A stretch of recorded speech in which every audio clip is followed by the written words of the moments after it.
कहानी शुरू होती है दो अमेरिकन एयरफोर्स जवानों के और जॉनसन से, जिन्हें अफगानिस्तान में एक मिशन पर भेजा जाता है। उनका काम सीधा लेकिन खतरनाक है। उन्हें उस इलाके में बम गिराना है जहां आतंकियों की भरमार है। लेकिन हमला शुरू करने से पहले ही आतंकियों की तरफ से जबरदस्त जवाबी वार होता है। उनके जेट्स को निशाना बनाया जाता है और वह बुरी तरह डैमेज हो जाते हैं। जान बचाने के लिए केट और जॉनसन को छलांग लगानी पड़ती है और पैराशूट से जमीन पर उतरना पड़ता है। जैसे ही केट जमीन पर पहुंचती है, वह बेहोशी की तरफ बढ़ने लगती है और उसके दिमाग में उसके परिवार, पति और बच्चे की तस्वीरें घूमने लगती हैं। तभी जॉनसन जल्दी से वहां आता है और केट को हिलाकर होश में लाता है। वह चेतावनी देता है कि आतंकवादी किसी भी पल आ सकते हैं। वह उसे एक हिम्मत वाला प्लान बताता है। मरने का नाटक करो, हिलो मत, मैं उन्हें रोकता हूँ। जैसे ही जॉनसन मुड़कर दुश्मनों की तरफ देखता है, आतंकवादी बेरहमी से उसे गोली मार देते हैं। लेकिन केट योजना पर कायम रहती है और जमीन पर बिल्कुल शांत पड़ी रहती है। जब एक आतंकवादी उसके शरीर की जांच करने के लिए झुकता है तो वह अचानक अपनी बंदूक निकालती है, उसे मार देती है और उसके शरीर को ढाल की तरह इस्तेमाल करती है। एक एक करके वो केट सारे आतंकवादियों को एक खून से भरी लड़ाई में मार देती है। थकी और घायल होने के बावजूद वह जिंदा रहती है। फिर वह रेंगते हुए जॉनसन के पास पहुंचती है और रोते हुए माफी मांगती है कि उसने अपनी जान कुर्बान कर दी सिर्फ उसकी जान बचाने के लिए। इसके बाद वह मरे हुए दुश्मनों से हथियार उठाती है और अपनी बेस की तरफ निकल पड़ती है, जो मीलों दूर है। रास्ते में वह बार बार रेडियो से बेस से संपर्क करने की कोशिश करती है, लेकिन चाहे जितनी कोशिश करें कोई जवाब नहीं मिलता। इसी बीच एक आतंकवादी जिंदा बचा होता है। वह जल्दी से रेडियो पर मदद बुलाता है और थोड़ी देर में और लोग पहुंचने लगते हैं। दुश्मन केट का पीछा कर रहे थे। बचने के लिए वह एक ढलान से नीचे उतरी और एक रहस्यमयी पुराने बंकर के पास पहुंची। दीवारों पर रोशन में कुछ अजीब शब्द लिखे थे और पूरा ढांचा काफी समय से खाली लग रहा था। केट अंदर जाने की कोशिश करती है, लेकिन तभी आतंकवादी पहुंच जाते हैं और गोलियां चलाने लगते हैं। बंकर का दरवाजा नहीं खुल रहा था तो वह एक कंटेनर के पीछे छुपकर गोलियां चलाती रही और दुश्मनों को गिराती रही। तभी एक आतंकवादी ने बजूका निकाला और सीधे उसकी तरफ निशाना साधा। केट समय रहते छलांग लगाकर बच गई और रॉकेट सीधे बंकर के दरवाजे से टकराकर उसे तोड़ देता है। मौके का फायदा उठाकर केट अंदर भाग जाती है, लेकिन लड़ाई खत्म नहीं होती। बचे हुए आतंकवादी भी उसके पीछे बंकर में घुस आते हैं। अंदर केट को एक सीढ़ी दिखती है जो नीचे जमीन के अंदर जा रही थी। जैसे ही वह नीचे उतरती है, उसकी आंखें चौड़ी हो जाती हैं। यह सिर्फ एक बंकर नहीं था, बल्कि एक विशाल छुपा हुआ जगह थी। शायद कोई पुराना सीक्रेट लैब। फर्श पर लाशें बिखरी थी और खामोशी से लग रहा था कि शायद जहरीली गैस लीक हुई है। सालों पहले ही सब तबाह हो चुका था और अजीब बात यह थी कि केट ने कभी इस इलाके में ऐसा कोई बंकर सुना भी नहीं था। वह और अंदर जाती है, जहां उसे रशियन में कई वार्निंग और निशान दिखते हैं। एक टेबल पर उसे एक्सपेरिमेंट्स के नोट्स का ढेर और एक फ्लैश ड्राइव मिलती है, जिसे वह जल्दी से अपनी जेब में रख लेती है। इस बीच आतंकवादी बंकर के अंदर फैल जाते हैं। जैसे जैसे वह उन डरावने और टूट चुके गलियारों में घूमते हैं, उन्हें भी कुछ गड़बड़ महसूस होने लगता है। जल्दी ही वह एक बड़े हॉल में पहुंचते हैं, जहां इंसानों जैसे शव समय में जमे हुए पड़े थे। उनमें से कुछ बिजली वापस चालू कर देते हैं और एक तेज बस की आवाज के साथ पूरा बंकर रोशन हो जाता है और फिर असली डरावनी चीज शुरू होती है। दीवारों के साथ बड़े बड़े इनक्यूबेटर लगे थे, जिनमें विशाल और डरावने इंसान जैसे जीव बंद थे। बस उन्हें देखकर ही रूह कांप उठती थी। केट ने इस हलचल का फायदा उठाया और एक और आतंकवादी पर अचानक हमला करके उसे मार दिया। लेकिन गोलीबारी में एक गोली बेकाबू होकर एक इनक्यूबेटर से टकरा गई। धीरे धीरे उसका ग्लास टूटने लगा और अंदर का जीव हिलने लगा। पहले तो वह मृत सा लग रहा था, लेकिन फिर वह उठ खड़ा हुआ। विशाल, डरावना और बेहद ताकतवर। उसने एक झटके में पास खड़े आतंकवादी को फाड़ डाला। उसी वक्त एक और आतंकवादी ने केट को कोने में पकड़कर उसकी कनपटी पर बंदूक तान दी, जबकि उसका साथी अपने दोस्त की लाश उठाने गया हुआ था। उसे यह नहीं पता था कि दैत्य पहले ही जाग चुका है। कहानी आगे बढ़ती है। कबीर बोलना बंद कर चुका था, लेकिन जब उसने उस भयानक प्राणी को अपने साथी आतंकवादी को खाते हुए देखा तो उसकी रूह जैसे शरीर छोड़ने ही वाली थी। डर के मारे वह वापस बंकर के अंदर भाग गया। केट को पता भी नहीं चला कि उसने अपनी फ्लेयर गन से एक और आतंकवादी को मार गिराया था। बंकर के रास्ते से ऊपर चढ़ते हुए केट बाकी आतंकवादियों से लड़ती रही, लेकिन जैसे ही वह ऊपर पहुंचने वाली थी, पीछे से एक आतंकवादी ने उसका पैर पकड़ लिया और उसे नीचे खींचने लगा। तभी अचानक वह भयानक दानव आ गया और उस आदमी को बेरहमी से फाड़ दिया।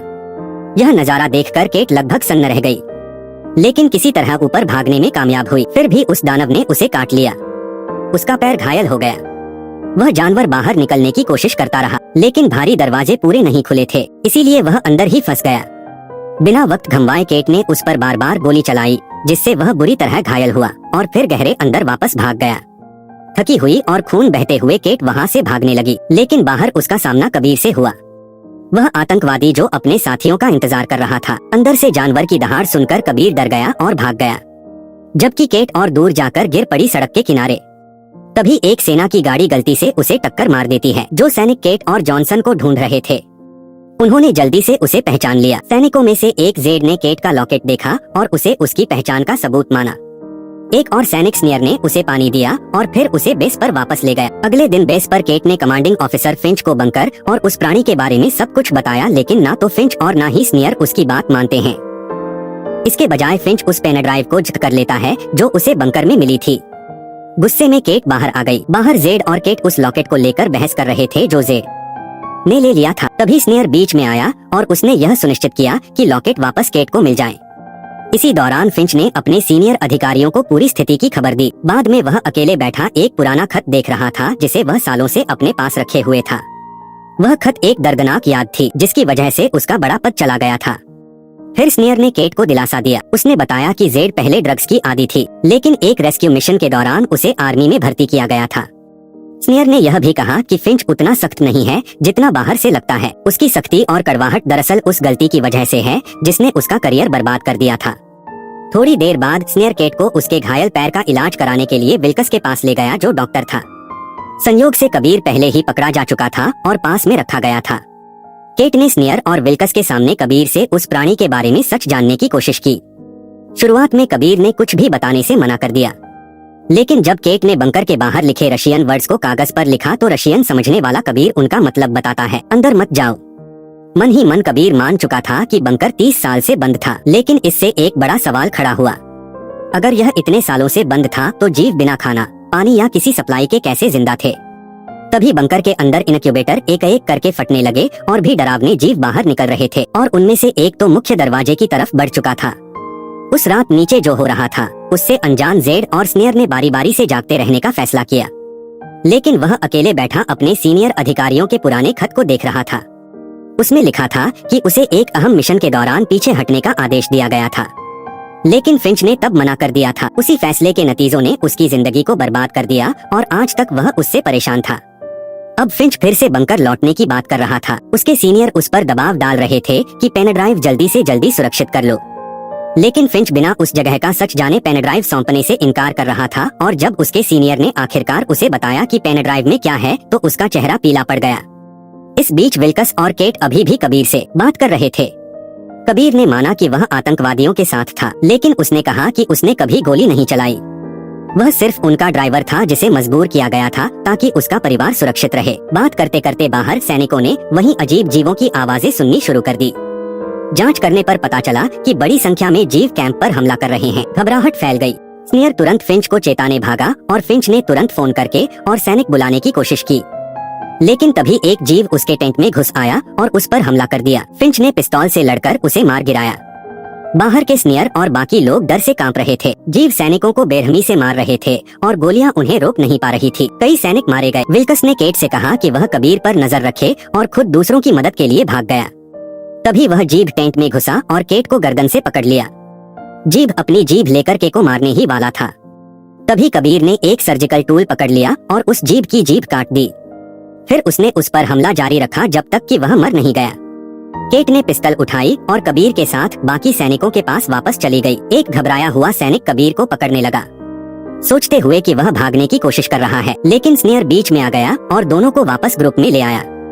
इसके बाद स्नेयर और विल्कस फिंच के टेंट की तरफ बढ़े ताकि उसे बाहर निकाल सके। वहाँ फिर से एक जीव ने हमला किया, लेकिन इस बार गुस्से में फिंच ने बेसबॉल पैड से उसकी खोपड़ी पर बार बार वार किया और उसे मार डाला।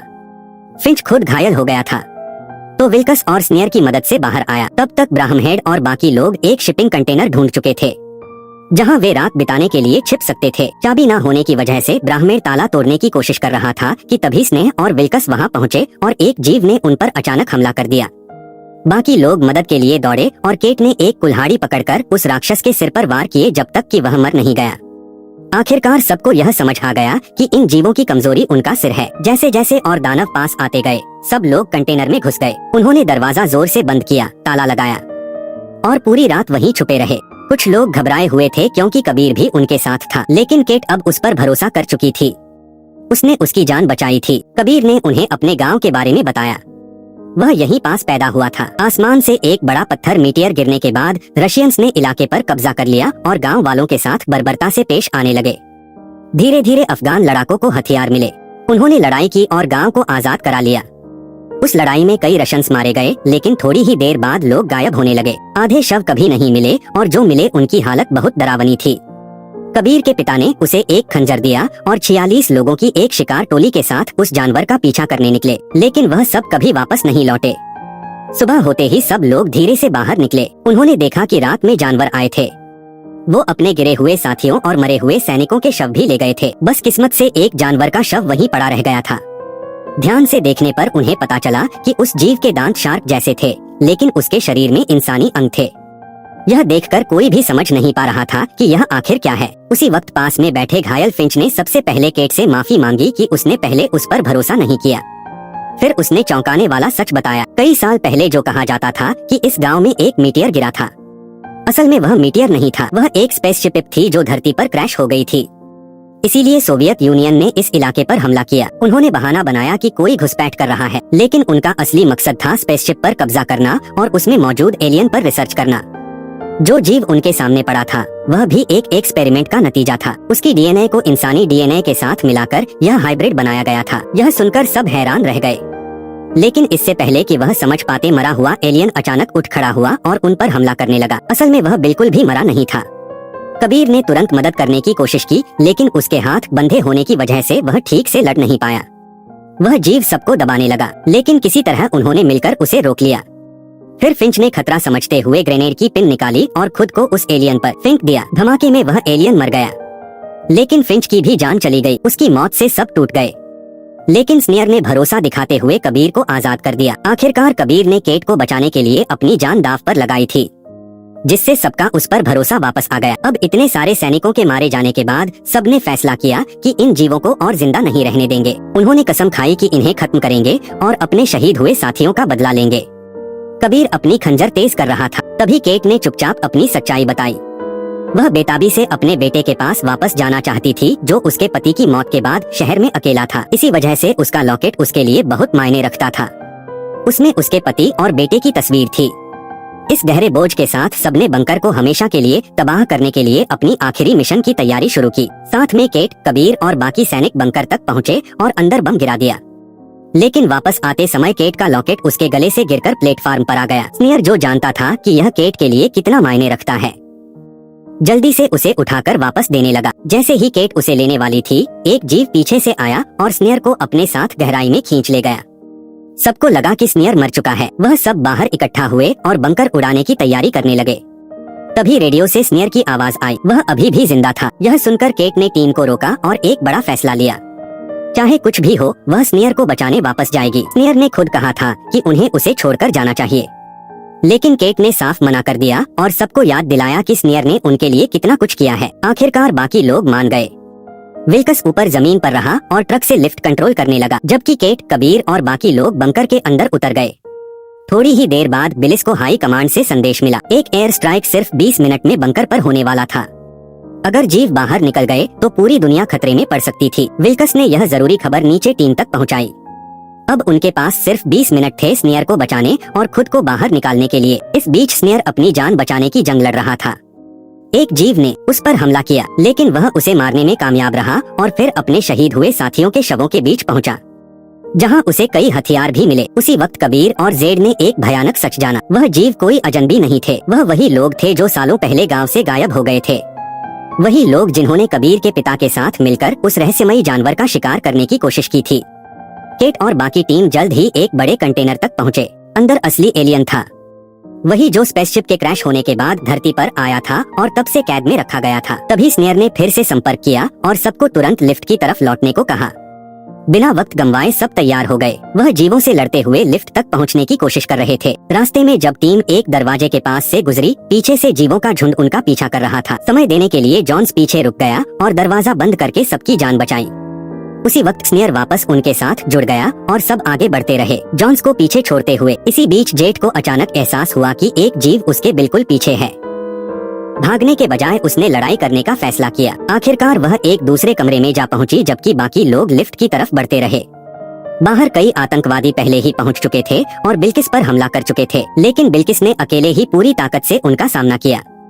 नीचे जॉनस को आखिरकार समझ आ गया कि वह इन राक्षसों को ज्यादा देर तक नहीं रोक पाएगा, इसलिए उसने ग्रेनेड की पिन निकाली और सीधा भीड़ के बीच चला गया। धमाका होते ही उसकी मौत हो गई, लेकिन उसके आसपास के सारे राक्षस भी खत्म हो गए।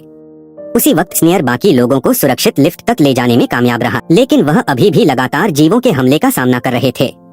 स्नेयर ने वापस जाकर जेड की मदद करने का फैसला किया, लेकिन इससे पहले कि वह उसके पास पहुंच पाता, एक दानव ने जेड के चेहरे पर हमला किया और उसे मार डाला। फिर उसी दानव ने स्नेयर को निशाना बनाया। किसी तरह स्नेयर ने उसे भी मार गिराया और जल्दी से केट, ब्राह्महेड और काबिर के पास लौट आया। ब्राह्महेड ने बिल्किस से लिफ्ट ऊपर खींचने के लिए कहा, लेकिन बिल्किस आतंकवादियों से लड़ने में इतना व्यस्त था कि जवाब नहीं दे पाया। आखिरकार बिल्किस ने आखिरी आतंकवादी को हरा दिया, लेकिन उसी दौरान उसका ट्रक अंदर गिर गया। नीचे जो जीव था उसने ब्राह्महेड और काबिर की भी जान ले ली। यह सब देखकर डर के मारे केट और स्नेयर तुरंत लिफ्ट से बाहर निकल गए और ग्रिपलिंग हुक से ऊपर चढ़ने लगे। ऊपर पहुंचकर उन्होंने फिन की मदद से खड़े होकर हर आतंकवादी को मार गिराया और बिल्किस को समय रहते बचा लिया। तभी आसमान में एक फाइटर जेट आया और उसने उस इलाके पर मिसाइल गिरा दी। खतरा देखकर तीनों ने जल्दी से एक आतंकवादी की कार छीन ली, ड्राइवर को बाहर फेंक दिया और सही समय पर वहां से भाग निकले। वह बच गए, लेकिन पूरा बंकर तबाह हो चुका था। पूरा इलाका पूरी तरह नष्ट हो गया था। बाद में पता चला कि फिंच के सीनियर अधिकारी दरअसल पेनड्राइव के पीछे थे, लेकिन जब उन्होंने फिंच की लाश देखी तो पेनड्राइव वहां नहीं थी, क्योंकि केट उसे पहले ही लेकर सुरक्षित जगह छुपा चुकी थी। आखिर में केट बिल्किस और स्नेयर के साथ चली गई और यहीं खत्म होती है।